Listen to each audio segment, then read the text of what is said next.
سيئات أعمالنا من يهده الله فلا مضل له ومن يضلله فلا هادي له وأشهد أن لا إله إلا الله وحده لا شريك له وأشهد أن محمدا عبده ورسوله صلى الله عليه وسلم. أما بعد فإن خير الحديث كتاب الله وخير الهدي هدي محمد صلى الله عليه وسلم وشر الأمور محدثاتها وكل محدثة بدعة وكل بدعة ضلالة وكل ضلالة في النار.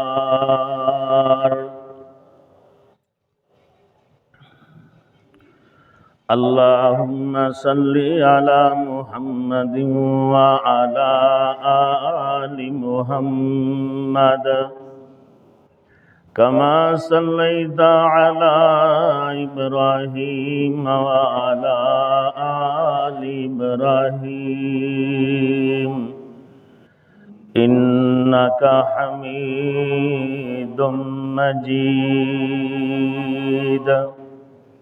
اللهم بارك على محمد وعلى آل محمد كما باركت على إبراهيم وعلى آل إبراهيم إنك حميد مجيد. رب اشرح لي صدري ويسر لي أمري واحلل عقدة من لساني يفقه قولي. رب ارحمهما كما ربياني صغيرا رب ارحمهما كما ربياني صغيرا رب ارحمهما كما ربياني صغيرا. اللهم اشف مرضانا ومرضى المسلمين. اللهم اذهب الباس رب الناس واشف أنت الشافي لا شفاء إلا شفاؤك شفاء لا يغادر سقما. أعوذ بالله من الشيطان الرجيم. بسم الله الرحمن الرحيم.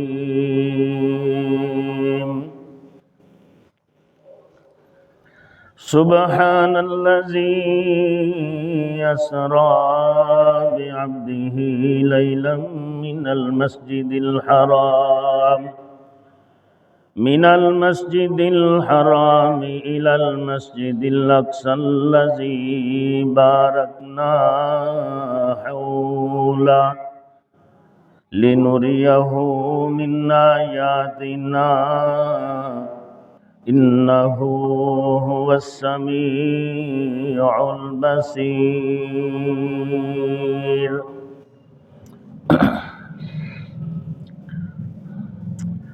حضرات گرامی قدر،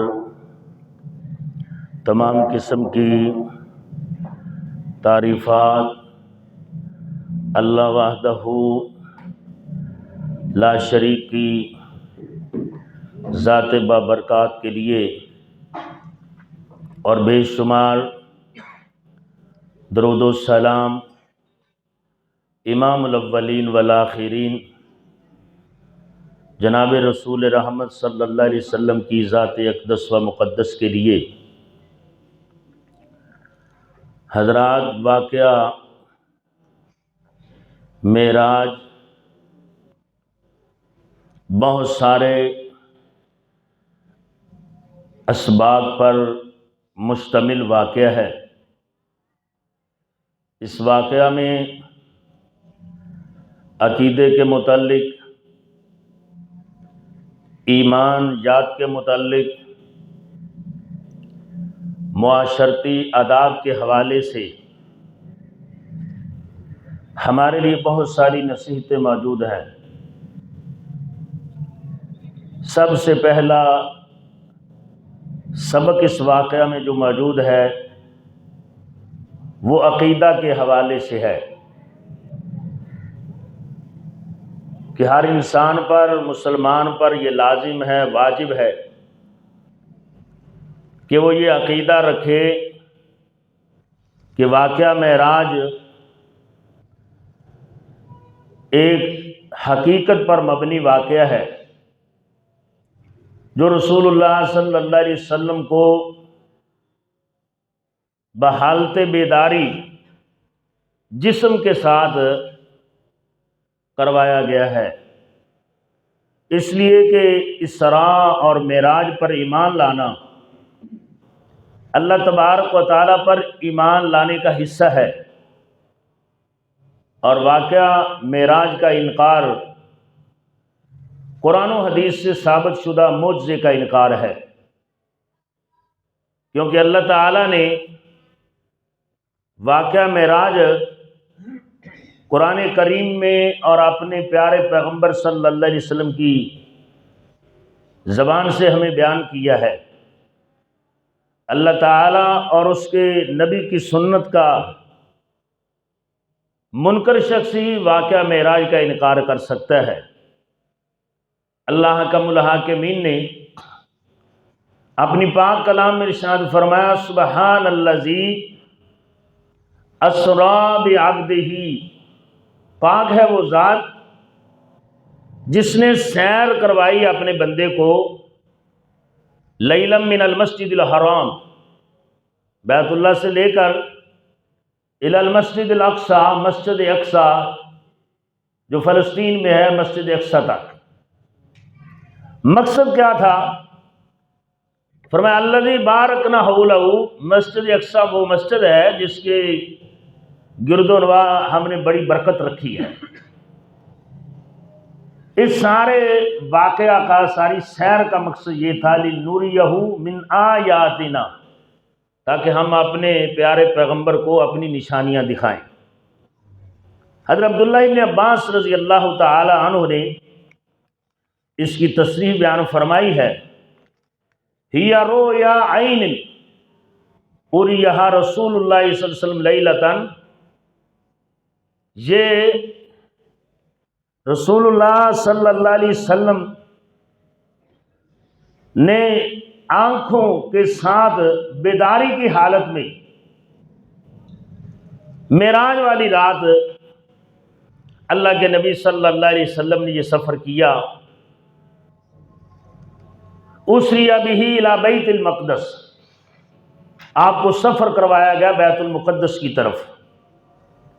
بہت سارے یا کئی لوگ اس بات کے انکاری ہیں کہ یہ واقعہ، یہ سفر خام میں کروایا گیا ہے، اس کا بیداری کے ساتھ کوئی تعلق نہیں ہے، جبکہ بات غلط ہے، کیونکہ اللہ رب العزت نے قرآن مجید میں جو لفظ استعمال فرمایا ہے، سبحان الذی اسریٰ بعبدہ، پاک ہے وہ ذات جس نے اپنے بندے کو سیر کروائی۔ تو عبد کا لفظ روح کے ساتھ جسم کے لیے بولا جاتا ہے، صرف روح کے لیے عبد کا لفظ استعمال نہیں ہوتا۔ اور اگر یہ خواب بیداری کی حالت میں، اگر اس کا تعلق خواب کے ساتھ ہوتا، بیداری کے ساتھ نہ ہوتا، تو پھر مشرکین مکہ کو اعتراض کرنے کی کیا ضرورت تھی؟ کیونکہ اس طرح کے واقعات، خواب وغیرہ ان کو بھی آتے تھے۔ پھر رسول اللہ صلی اللہ علیہ وسلم میں اور ان کے خوابوں میں کوئی خاص فرق نہیں تھا۔ حیرانگی اور تعجب اس بات پر تھا کہ اللہ کے رسول، جو اپنے آپ کو رسول کہتے ہیں، رات کے کچھ وقت میں اتنا لمبا سفر کہ بیت اللہ سے بیت المقدس تک 1300 کلومیٹر، اور پھر واپسی کا 1300 کلومیٹر، اور پھر وہاں سے ساتوں آسمان کی سیر اور سدرۃ المنتہا تک۔ تو انہوں نے اس لیے یہ اعتراض کیا تھا۔ اگر خواب کے ساتھ اس کا تعلق ہوتا تو اعتراض والی بات بنتی نہیں ہے۔ تو اس واقعہ میں جو سب سے پہلے جو ضروری چیز ہے وہ انسان کا عقیدہ ہے کہ ہر مسلمان کا یہ عقیدہ ہونا چاہیے کہ رسول اللہ صلی اللہ علیہ وسلم نے یہ سفر بیداری کی حالت میں کیا ہے، اور اس کا ثبوت خود قرآن مجید میں اللہ رب العزت نے بیان فرمایا ہے، اور رسول اللہ صلی اللہ علیہ وسلم نے نبوت والی زبان کے ساتھ اس واقعے کو بیان فرمایا ہے۔ اور اس واقعہ سے، سفر معراج سے دوسرا مسئلہ جو ثابت ہوتا ہے وہ اللہ رب العزت کی ایک صفت کا ہے۔ وہ صفت کیا ہے؟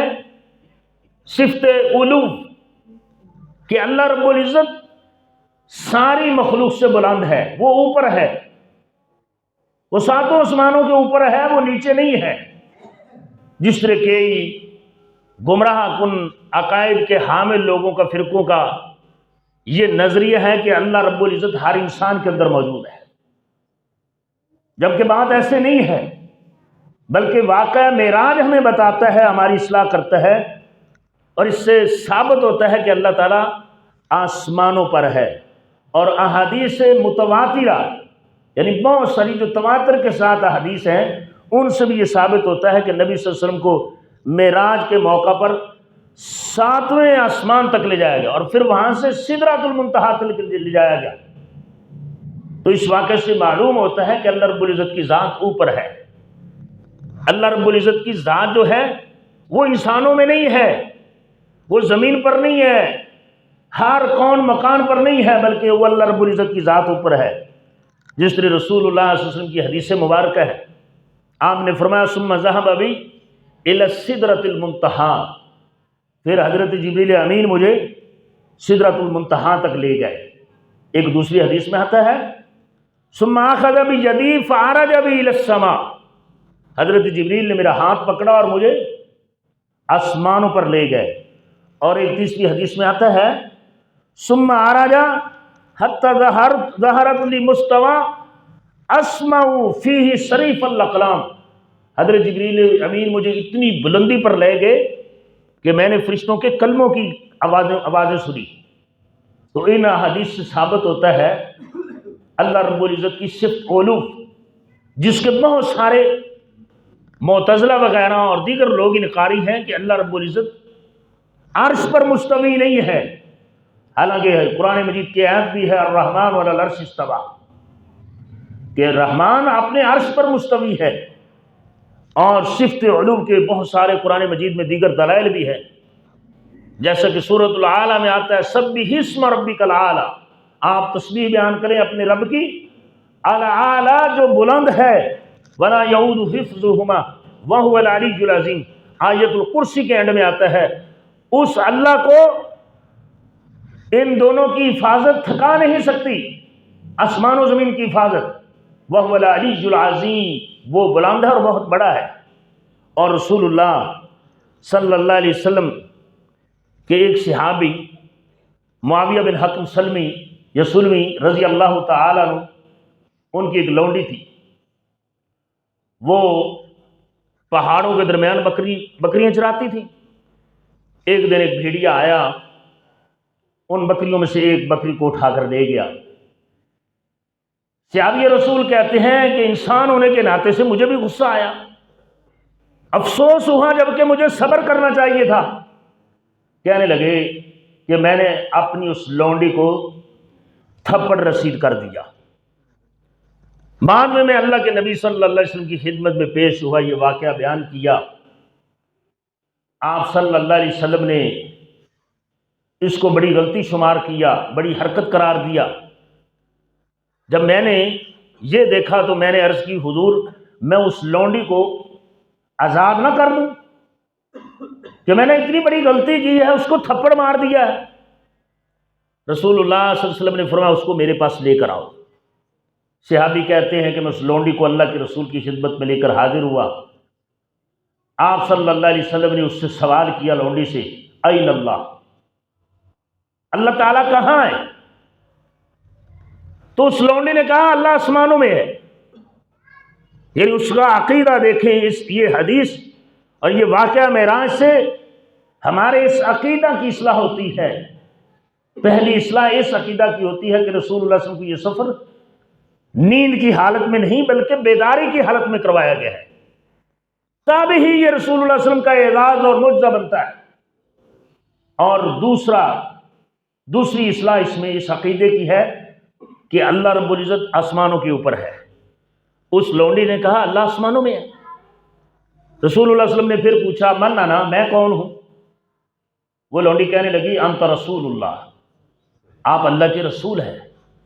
رسول اللہ صلی اللہ علیہ وسلم نے اپنے صحابی حضرت معاویہ کو کہا آتکیہا فإنہا مومنہ، اس کو آزاد کر دو، یہ مومنہ ہے۔ تو اس حدیث سے بھی یہی ثابت ہوتا ہے کہ اللہ رب العزت جگہ جگہ نہیں ہے، ہمارے وجود میں نہیں ہے، جیسے عقیدہ وحدت الوجود کے حاملین کہتے ہیں۔ اللہ رب العزت آسمانوں کے اوپر ہے۔ اور رسول اللہ صلی اللہ علیہ وسلم کی بیوی حضرت زینب کا واقعہ بھی کتب حدیث میں موجود ہے، جسے حضرت انس بن مالک بیان کرتے ہیں۔ کہتے ہیں کہ رسول اللہ صلی اللہ علیہ وسلم کی بیوی ام المومنین حضرت زینب کہا کرتی تھی فَكَانَتْ تَفْخُرُ عَلَىٰ أَزْوَاجِ النَّبِي، نبی صلی اللہ علیہ وسلم کی دوسری بیویوں پر فخر کرتے ہوئے کہتی تھی، وہ کہا کرتی تھی تمہاری شادی تمہارے گھر والوں نے طے کی ہے، جبکہ میری شادی زوّجنی اللہ من فوق سبع سماوات، میری شادی ساتوں آسمانوں کے اوپر اللہ رب العزت نے طے فرمائی ہے۔ تو اللہ رب العزت کی صفت علو جو ہے یہ واقعہ معراج سے ثابت ہوتی ہے کہ اللہ بلند ہے، اللہ اوپر ہے۔ تو واقعہ معراج میں ہمارے لیے بڑے بڑے دروس ہیں، بڑے اسباق موجود ہیں۔ رسول اللہ صلی اللہ علیہ وسلم نے اللہ رب العزت کی صفت واقعہ علو پر آپ کے ارشادات موجود ہیں۔ تیسرا مسئلہ واقعہ معراج سے جس کی اصلاح ضروری ہے، تیسرا سبق وہ ہے اللہ رب العزت کا ہم کلام ہونا۔ اللہ رب العزت حضرت آدم علیہ السلام کے ساتھ ہم کلام ہوئے، حضرت موسیٰ علیہ السلام کے ساتھ ہم کلام ہوئے، اور جناب محمد رسول اللہ صلی اللہ علیہ وسلم کے ساتھ بھی ہم کلام ہوئے۔ جب آپ واپس آ رہے تھے تو حضرت موسیٰ علیہ السلام نے پوچھا کہ کس چیز کا حکم ملا ہے؟ آپ نے فرمایا 50 نمازوں کا۔ صحیح حدیث ہے، آپ صلی اللہ علیہ وسلم نے فرمایا 50 نمازوں کا حکم ملا ہے۔ حضرت موسیٰ علیہ السلام فرمانے لگے میں بنو اسرائیل پر اس وقت اس کا تجربہ کر چکا ہوں اور سخت محنت کی ہے، آپ واپس جائیں، اللہ رب العزت سے درخواست کریں کہ آپ کی امت کے لیے ان میں تخفیف فرمائے۔ رسول اللہ صلی اللہ علیہ وسلم واپس گئے، اللہ رب العزت سے درخواست کی، 10 کام ہو گئی، پھر آئے موسیٰ علیہ السلام نے پھر واپس بھیج دیا۔ یوں کئی دفعہ گئے، اور جب 5 نمازیں رہ گئی تو موسیٰ علیہ السلام نے پھر بھی یہی فرمایا پھر جائیں، اللہ رب العزت سے درخواست کریں کہ یہ حکم اس حکم نامے میں تخفیف کی جائے۔ آپ صلی اللہ علیہ وسلم نے فرمایا میں نے اپنے رب سے اتنا مانگا ہے، اب مجھے شرم آتی ہے کہ میں اس میں بھی کمی کرواؤں۔ تو اس حدیث کے بارے میں حافظ ابن حجر رحمہ اللہ صحیح البخاری کے شارح فرماتے ہیں یہ حدیث اس بات پر دلیل ہے، دلالت کرتی ہے کہ رسول اللہ صلی اللہ علیہ وسلم اپنے رب کے ساتھ، اللہ حکم الحاکمین کے ساتھ ہم کلام ہوئے ہیں۔ اور امام ابن کثیر رحمہ اللہ فرماتے ہیں کہ رسول اللہ صلی اللہ علیہ وسلم بھی اللہ رب العزت کی ذات سے ہم کلام ہوئے ہیں، جناب موسیٰ علیہ السلام بھی ہم کلام ہوئے ہیں، اور آدم علیہ السلام بھی ہم کلام ہوئے ہیں۔ اب اس کی کیفیت، اس کی حیت کیا تھی، وہ کتب حدیث میں بیان نہیں ہوئی ہے، باقی قرآن مجید میں اس کی وضاحت موجود ہے۔ اللہ رب العزت فرماتے ہیں وَمَا كَانَ لِبَشَرٍ أَن يُكَلِّمَهُ اللَّهُ إِلَّا وَحْيًا، کسی بشر کے لیے یہ ممکن ہی نہیں ہے کہ اللہ رب العزت سے ہم کلام ہو صرف اس شکل میں کہ وحی کے ذریعے ہم کلام ہو سکتا ہے، یا او من وراء حجاب، یا پردے کے پیچھے سے ہم کلام ہو سکتا ہے، او یرسل رسولا فیوحی باذنہ، یا اللہ رب العزت اپنا پیغام رساں بھیجے، فیوحی باذنہ، اللہ رب العزت کو حکم کے ساتھ وحی لے کر آئے۔ تو یہ وہ دلائل ہیں جن سے ثابت ہوتا ہے کہ اللہ کے رسول صلی اللہ علیہ وسلم اپنے رب سے ہم کلام بھی ہوئے ہیں۔ واقعہ معراج سے ہمارے عقائد کی، ایمانیات کی، معاشرتی خرابیوں کی اصلاح ہوتی ہے۔ پہلی اصلاح یہ ہے کہ رسول اللہ صلی اللہ علیہ وسلم کو یہ سفر جو کروایا گیا حالت بیداری میں کروایا گیا، ایسا نہیں ہے کہ یہ خواب تھا۔ دوسرا یہ کہ اللہ آسمانوں کے اوپر ہے، اور تیسرا سبق یہ ہے کہ اللہ رب العزت کے ساتھ اللہ کے انبیاء ہم کلام ہوتے آئے ہیں، جن میں صرف ایک عظیم المرتبہ ہستی جناب محمد رسول اللہ صلی اللہ علیہ وسلم کی ہستی ہے۔ اور قرآن مجید میں ایک اور مقام پر اس کی وضاحت موجود ہے، تلک الرسل فضلنا بعضهم علی بعض، یہ ہمارے پیارے پیارے رسول پیغمبر، ہم نے ان کو بعض کو بعض پر فضیلت دی ہے۔ منہم من کلم اللہ، ان میں سے بعض وہ بھی ہیں جن سے اللہ رب العزت نے کلام تک کی ہے، جن سے اللہ رب العزت نے باتیں بھی کی ہے۔ واقعہ معراج سے چوتھی جو چیز ثابت ہوتی ہے وہ یہ ہے کہ جنت اور جہنم اللہ کی مخلوق ہے، اور یہ موجود ہیں، اللہ رب العزت نے ان کو پیدا کر رکھا ہے، بنا رکھا ہے۔ معتزلہ وغیرہ کا یہ عقیدہ ہے کہ ابھی جنت اور جہنم وجود میں نہیں آئے، جبکہ واقعہ معراج سے یہ ثابت ہوتا ہے کہ جنت اور جہنم کا وجود قائم ہو چکا ہے، جیسا کہ معراج کے موقع پر رسول اللہ صلی اللہ علیہ وسلم نے جنت کو بھی دیکھا، جہنم کو بھی دیکھا، مشاہدہ بھی کیا، اور واضح ثبوت ہے کہ جنت اور جہنم وہ معرض وجود میں آ چکے ہیں، جیسے کہ حدیث میں آتا ہے کہ رسول اللہ صلی اللہ علیہ وسلم نے فرمایا ثم انطلقا حتی اتی بی السدرہ، پھر میں چلا یہاں تک کہ مجھے سدرۃ المنتہا تک لے جایا گیا، میں نے وہاں پر دیکھا رنگ ہی رنگ ہیں، لا ادری ما ہوا، میں نہیں جانتا کہ وہ رنگ کیا ہے، ثم ادخلت الجنہ، آپ فرماتے ہیں پھر میں جنت میں داخل ہوا، فاذا فیہا جنابذ اللؤلؤ، میں دیکھتا ہوں کہ وہاں پر موتیوں کی لڑیاں ہیں، اور جنت کی جو مٹی ہے وہ کستوری ہے۔ تو ان حدیث سے ثابت ہوتا ہے کہ واقعہ معراج کے وقت جنت اور جہنم معرض وجود میں آ چکے تھے، لہذا معتزلہ کا یا کسی اور انسان کا یہ انکار کرنا، یہ عقیدہ رکھنا، یہ درست اور جائز نہیں ہے۔ بلکہ دوسری حدیث میں آتا ہے رسول اللہ صلی اللہ علیہ وسلم فرماتے ہیں مجھ پر جنت اور جہنم پیش کی گئی، میں نے اس دن سے زیادہ کبھی خیر اور شر کو نہیں دیکھا، وَلَوْ تَعْلَمُونَ مَا عَالَمُوا، اگر تم وہ چیز جانتے ہوتے جو میں جانتا ہوں، لَزَحِقْتُمْ قَلِيلًا وَلَبَقِيتُمْ كَثِيرًا، تم ہنستے کم روتے زیادہ۔ رسول اللہ صلی اللہ علیہ وسلم نے سفر میں بڑے دردناک تکلیف دہ مناظر بھی دیکھے، اور بڑے بڑے اچھے مناظر بھی دیکھے، اور پانچواں مسئلہ جو واقعہ معراج سے ثابت ہوتا ہے وہ برزخ کی زندگی ہے، وہ قبر کی زندگی ہے، اور یہ وہ مسئلہ ہے جس کے حاملین کی بہت بڑی تعداد ہے۔ وہ کہتے ہیں قبر کی زندگی نہیں ہے، برزخ کی زندگی نہیں ہے، یہ مولوی وغیرہ ایسے کہتے ہیں، بس جب قیامت کے دن اٹھایا جائے گا، سو اٹھایا جائے گا، اس وقت تک انسان قبر میں ویسے ہی پڑا رہتا ہے۔ تو قصہ اسراء معراج جو ہے، اس سے حاصل ہونے والے عقائد کے مسائل میں سے ایک مسئلہ برزخی زندگی کے ہے، اس پر ایمان لانا واجب ہے، اس کا انکار کفر ہے۔ قرآن و حدیث میں بہت سارے دلائل موجود ہیں، معراج کے موقع پر رسول اللہ صلی اللہ علیہ وسلم نے برزخی زندگی کے بہت سارے مناظر دیکھے ہیں، اور قرآن مجید میں اس کے دلائل موجود ہیں۔ خالق کائنات فرماتے ہیں وَمِن وَرَائِهِمْ بَرْزَخٌ إِلَى يَوْمِ يُبْعَثُونَ، ان کے پیچھے ایک برزخی زندگی ہے، وہ کب تک ہے؟ قیامت کے دن اٹھائے جانے تک ہے۔ اور برزخی سے کہتے ہیں کہ موت کے بعد سے لے کر قیامت کے دن تک زندہ ہونے تک کا جو دورانیہ ہے اس کو برزخی زندگی کہتے ہیں۔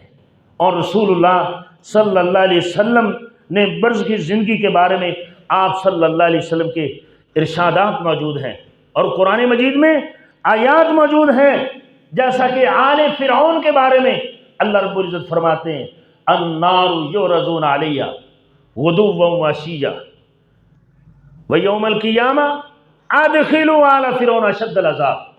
بہت سارے لوگ اس چیز کے انکاری ہیں کہ قبر میں جزا اور سزا کا معاملہ نہیں ہوتا، حالانکہ قبر میں ہوتا ہے، اور قبر کی زندگی کو برزخ کی زندگی کہتے ہیں۔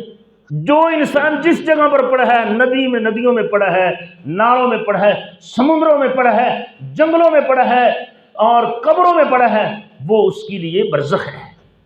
اور برزخ کی زندگی، اس میں بھی جزا اور سزا کا تعلق موجود ہے، جیسا کہ قرآن مجید میں اللہ رب العزت نے فرمایا النار یعرضون علیہا غدوا وعشیا ویوم القیامۃ ویوم تقوم الساعۃ ادخلوا آل فرعون اشد العذاب۔ صبح اور شام وہ جو آل فرعون اور اس کے جو ساتھی تھے ان پر عذاب پیش کیا جاتا ہے۔ صبح اور شام النار آگ پیش کی جاتی ہے، یعرضون علیہا ان پر غدوا صبح کے وقت، وعشیا اور شام کے وقت، وَيَوْمَ تَقُومُ السَّاعَةُ جب قیامت کا دن ہوگا اللہ فرمائیں گے ادخلوا آل فرعون اشد العذاب، اے آل فرعون تم سخت عذاب میں داخل ہو جاؤ۔ اب فرعونی ہوں یا کسی اور امت کے پیغمبر کے امتی ہوں یا کسی اور وقت کے زمانے کے لوگ ہوں، وہ سب اس وقت برزخ کی زندگی میں ہیں، چاہے وہ آل فرعون ہیں، چاہے وہ نمرود ہیں یا نمرود کے ساتھی ہیں، ابو جہل ہیں یا ابو جہل کے ساتھی ہیں، یا مسلمان ہیں، یہودی ہیں، عیسائی ہیں، وہ سب اس وقت برزخی زندگی میں ہیں۔ اور اللہ رب العزت برزخی زندگی کے بارے میں کہہ رہا ہے کہ آل فرعون پر صبح اور شام کے وقت عذاب پیش کیا جاتا ہے، اور جب قیامت کا دن ہوگا اللہ فرمائیں گے سخت عذاب میں داخل ہو جاؤ۔ تو واقعہ معراج سے ہمارے لیے ایک سبق ہمیں یہ بھی ملتا ہے کہ برزخی زندگی کا وجود ہے، قبر میں جزا اور سزا کا معاملہ موجود ہے اور ایسا ہوتا ہے، لہذا اس کا انکار کرنا یہ کفر اور اس پر ایمان لانا واجب ہے۔ جیسا کہ رسول اللہ صلی اللہ علیہ وسلم واقعہ معراج کے متعلق فرماتے ہیں رأیت لیلۃ اسری بی رجلا، میں نے معراج کی رات دیکھا ایک آدمی نہر میں تیر رہا ہے اور اس کے منہ میں پتھر داخل کیے جا رہے ہیں۔ میں نے پوچھا یہ کون ہے؟ مجھے کہا گیا آکل الربا، یہ وہ شخص ہے جو سود کھاتا تھا، یہ سود کھانے والا انسان ہے، یہ سود کھانے والا انسان ہے، اس کے منہ میں پتھر داخل کیے جا رہے ہیں۔ اور اسی طرح ایک اور حدیث میں آتا ہے رسول اللہ صلی اللہ علیہ وسلم نے فرمایا معراج کی رات مررت بقوم لهم اظفار من نحاس، میں ایک ایسی قوم کے پاس سے گزرا جن کے ناخن تانبے کے ہیں، یخمشون وجوہہم وصدورہم، وہ اپنے چہروں کو اور اپنے سینوں کو نوچ رہے تھے۔ میں نے پوچھا من ہؤلاء، من ہؤلاء، یہ کون ہے؟ مجھے کہا گیا ہؤلاء الذین یاکلون لحوم الناس ویقعون فی اعراضہم، یہ وہ لوگ ہیں جو لوگوں کا گوشت کھاتے تھے، یعنی غیبت کیا کرتے تھے، ویقعون فی اعراضہم، اور لوگوں کی عزتوں کے ساتھ کھیلا کرتے تھے۔ تو یہ سب چیزیں برزخ کی زندگی کے ساتھ تعلق رکھتی ہیں۔ تو واقعہ معراج سے بہت ساری چیزوں کی اصلاح ہوتی ہے، عقائد کی اصلاح ہوتی ہے، ایمانیات کی اصلاح ہوتی ہے، معاشرتی آداب کی اصلاح ہوتی ہے۔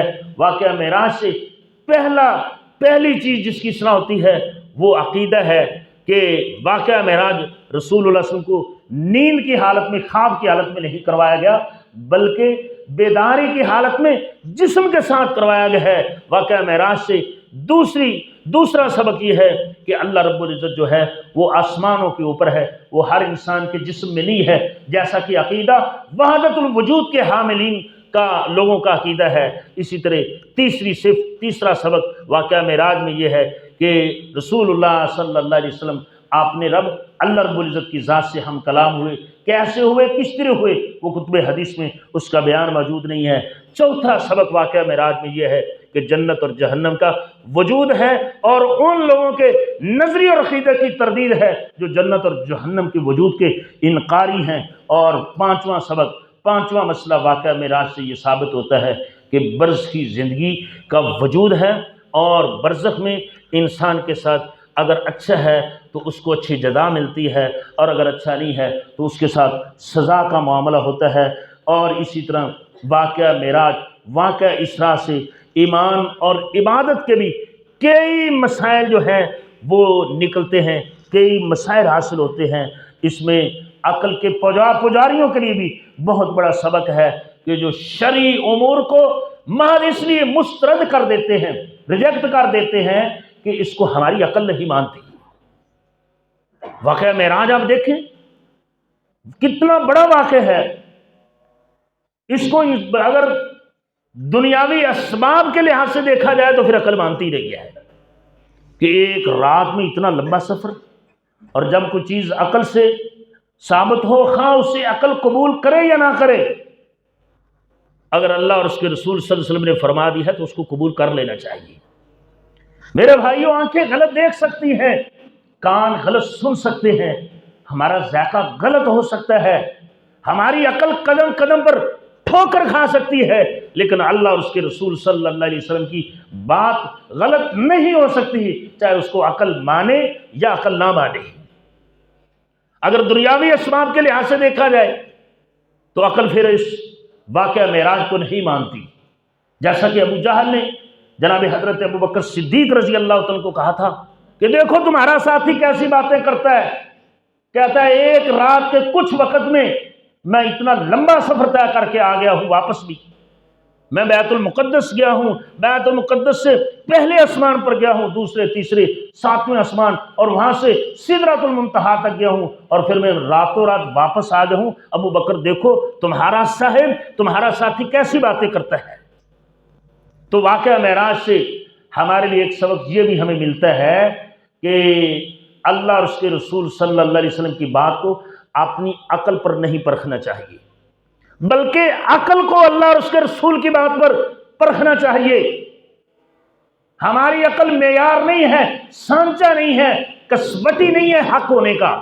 اللہ اور اس کے رسول صلی اللہ علیہ وسلم کی بات جو ہے وہ حق ہے۔ اپنی معمولی سی عقل کے ترازو میں خدا کی زبردست قدرت کو تولنا، یہ میرے بھائیو شرعی اصولوں کے خلاف ہے، اور یہ ایسے ہی ہے کہ جیسے رائی کو پہاڑ کے ساتھ تولا جائے اور پانی کے قطرے کو سمندر کے ساتھ تولا جائے۔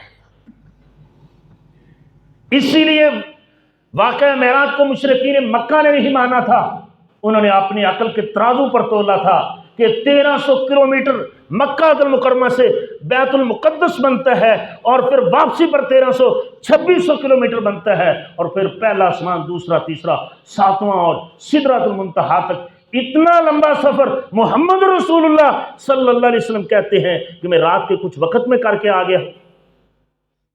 انہوں نے اپنی عقل پر تولا تھا، عقل پر پرکھا تھا، اس لیے اس حق کو ماننے سے وہ انکاری ہو گئے تھے۔ اور واقعہ معراج پر ایمان رکھنا یہ عقیدہ کے بنیادی مسائل میں سے ایک مسئلہ ہے، اور واقعہ معراج وہ عظیم معجزہ ہے جو اللہ رب العزت نے جناب محمد رسول اللہ صلی اللہ علیہ وسلم کے علاوہ کسی پیغمبر کو عطا نہیں کیا۔ یہ صرف رسول اللہ صلی اللہ علیہ وسلم کا اعزاز ہے۔ اور واقعہ معراج سے مسئلہ خاتم النبیین بھی حل ہوتا ہے کہ اللہ رب العزت نے بیت المقدس میں جناب محمد رسول اللہ صلی اللہ علیہ وسلم کی امامت میں سارے انبیاء کو جمع کر کے یہ ثابت کر دیا کہ اب تمام انبیاء کی شریعتیں منسوخ ہو چکی ہے، اب صرف محمد رسول اللہ صلی اللہ علیہ وسلم کی شریعت کا سکہ چلے گا۔ ما کان محمد ابا احد من رجالکم ولکن رسول اللہ وخاتم النبیین، محمد صلی اللہ علیہ وسلم مردوں میں سے کسی مرد کے باپ نہیں ہے، لیکن اللہ کے رسول و خاتم النبیین، اور نبیوں میں سے آخری نبی ہیں، نبیوں کا خاتمہ ہے، خاتم النبیین ہے، آپ صلی اللہ علیہ وسلم کے بعد کوئی نبی نہیں آئے گا۔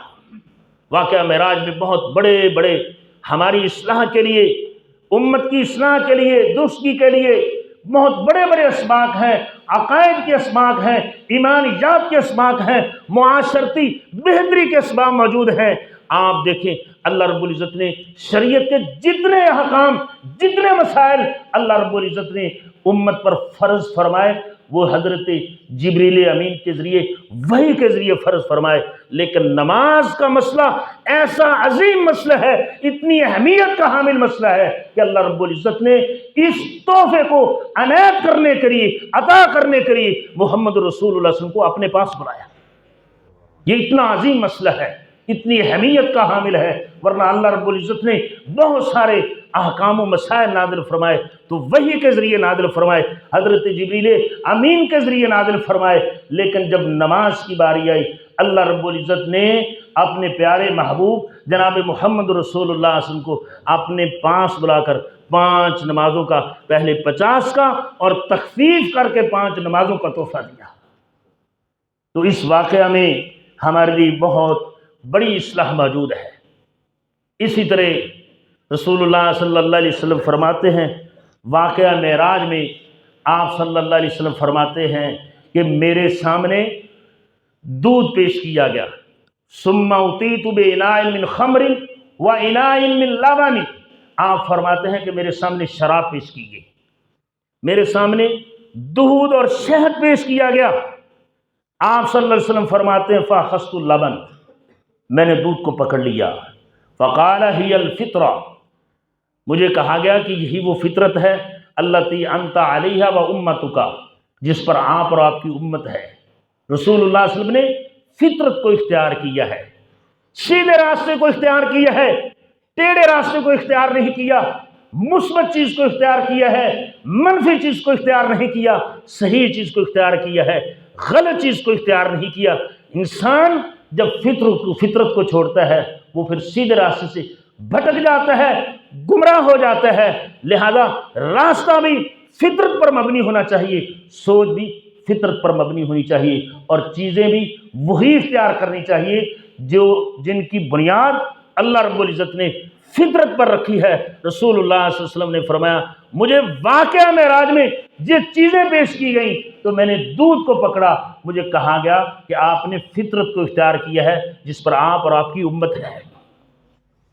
تو واقعہ معراج وہ عظیم معجزہ ہے جو اللہ رب العزت نے اپنے پیارے پیغمبر جناب محمد رسول اللہ صلی اللہ علیہ وسلم کے علاوہ کسی کو عطا نہیں کیا۔ اور اس واقعہ سے ہمارے لیے ایک سبق یہ ہے کہ ہر حال میں تسلیم و رضا، یعنی ماننے کا اور رضامندی کا، پسند کا عقیدہ ہونا چاہیے۔ اللہ اور اس کے رسول صلی اللہ علیہ وسلم کی جب بات آ جائے تو پھر انسان کو وہاں پر اپنی مرضی نہیں کرنی چاہیے یا اپنی عقل پر نہیں پرکھنا چاہیے، کیونکہ دین اسلام کی کئی چیزیں ایسی ہیں جن کا سمجھنا ہر انسان کے بس کی بات نہیں ہے۔ کچھ چیزیں ماوراء عقل ہوتی ہیں۔ سب سے بڑی مثال واقعہ معراج ہے۔ اگر اس کو دنیاوی اسباب پر پرکھا جائے تو پھر انسانی عقل اس کو ماننے سے، اس کو تسلیم کرنے سے قاصر ہے۔ لہذا واقعہ معراج میں ہمارے لیے یہ سبق موجود ہے کہ ہر حال میں انسان کا یہ نظریہ، یہ سوچ، یہ فکر ہونی چاہیے اللہ اور اس کے رسول صلی اللہ علیہ وسلم نے جو کہا ہے سچ کہا ہے۔ اور واقعہ معراج میں ہمارے لیے ایک سبق یہ بھی ہے کہ ناشکری سے اجتناب کرنا چاہیے، کیونکہ اس سے نعمتیں اٹھ جاتی ہیں، ناشکری سے صحت چھن جاتی ہے، ناشکری سے امن و امان کی نعمت سے انسان محروم ہو جاتا ہے۔